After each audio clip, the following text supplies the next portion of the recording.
24 war room से मैं हूं अदील अहमद और मेरे साथ मौजूद है आमिर रजा।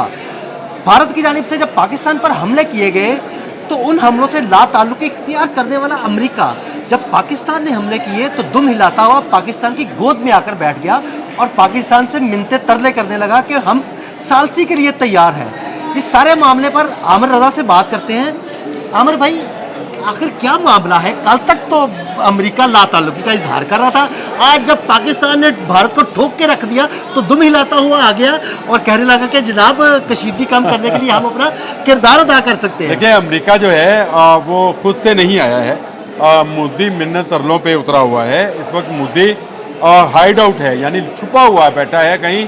खुद तो सामने आंख में आंख मिलाकर बात नहीं कर सकता जैसे हम कर रहे हैं। उसने ये तरीका ढूंढा कि उसने किसी तरीके से अपने आका तक रब्ता किया है। मार्क रूबियो ने जो है वो रब्ता किया है हमारे आर्मी चीफ से, हमारी सियासी क़यादत से, और उनसे उनका ये कहना है कि बैठकर अफवाम व तफहीम से मामला तय कर लेते हैं। ये ऐसे ही है कि जैसे किसी कोई मोहल्ले का बदमाश किसी शरीफ आदमी के घर के बाहर बार बार आकर खड़काता के बाहर निकल, और जब वो बाहर निकल आता है कहता हाँ भाई, तो कहता यार माफ़ कर। ये माफिया मांग रहे हैं। अब ये समझ ये रहा है कि अमेरिका पाकिस्तान के लिए वैसा ही अहम है जैसा आज से 20-25 साल पहले अहम हुआ करता था। तो याद रखिए, जब हमने एटमी धमाके किए थे तो यही अमेरिका हमारी मिन्नतें कर रहा था, तरले कर रहा था कि आप भारत के 5 एटमी धमाकों के जवाब में एक धमाका भी ना करें, हम आपका कर्जा माफ़ करा देंगे, हम आपको पता नहीं क्या कौन कौन सा असला दे देंगे। लेकिन उस वक्त भी जो थे हमारी सियासी क़यादत और हमारी अस्करी क़यादत ने, दोनों को क्रेडिट देना चाहिए। दोनों ने फैसला किया था कि इस मामले में हम किसी की नहीं सुनेंगे। आज जब हम अपने कंधों पर अपने बच्चों का जनाजा उठा लेते हैं, याद रखिएगा अदील साहब, किसी बाप के कंधे पर सबसे बड़ा बोझ उसके बेटे का जनाजा होता है। और हमने एक का नहीं, हमने कहीं इर्तज़ा का, कहीं उसामा का, कहीं उमर का, कहीं हवा का जनाजा अपने कंधों पर उठाया है। बाप की तरह सोच रहे हैं हाफिज सैयद आसिम मुनीर, और सही सोच रहे हैं। जब तक हम अपने बच्चों के लहू के एक एक कतरे का हिसाब नहीं ले लेते, ना कोई JF-17 थंडर ज़मीन पर आएगा, ना कोई ड्रोन दिल्ली और गुजरात से निकल कर आएगा, और ना कोई अल-फतह जो है उसको कोई इंटरसेप्ट कर सकेगा, उसको पकड़ सकेगा।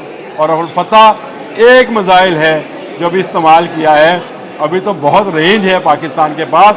वो मिसाइल टेक्नोलॉजी है जो शायद दुनिया के बहुत सारे जदीद ममालिक के पास भी नहीं है। और ये बात मैं दावे से कहता हूँ, मैंने पहले भी कहा था कि उनके पास 4.5 का राफेल है, तो हमारे पास 5th जनरेशन का जहाज J-10C है। इसी तरह मैं आपसे कहता हूँ, उनका ब्रह्मोस, उनका पृथ्वी, उनका अग्नि, उनके डिपुओं के अंदर उसी तरह से तबाह हो जाएंगे जैसे आज ब्यास में उनका ब्रह्मोस का डिपो जो है तबाह कर दिया गया, उड़ी में उनका असले का डिपो तबाह कर दिया गया, उनके अखनौर की एयरबेस को तबाह कर दिया गया, उनका पठानकोट तबाह हो गया।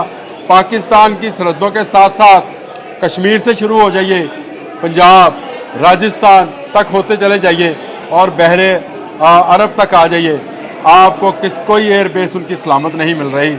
और इसका मतलब आप समझते हैं कि एयर स्पेस पर इस वक्त पाकिस्तान के शहीन राज कर रहे हैं। तो अमेरिका मिन्नतें क्यों ना करे, मार्क रूबियो क्यों ना फ़ोन करे, क्योंकि उसकी तो बहुत बड़ी मार्केट है जो तबाह बर्बाद कर दी गई।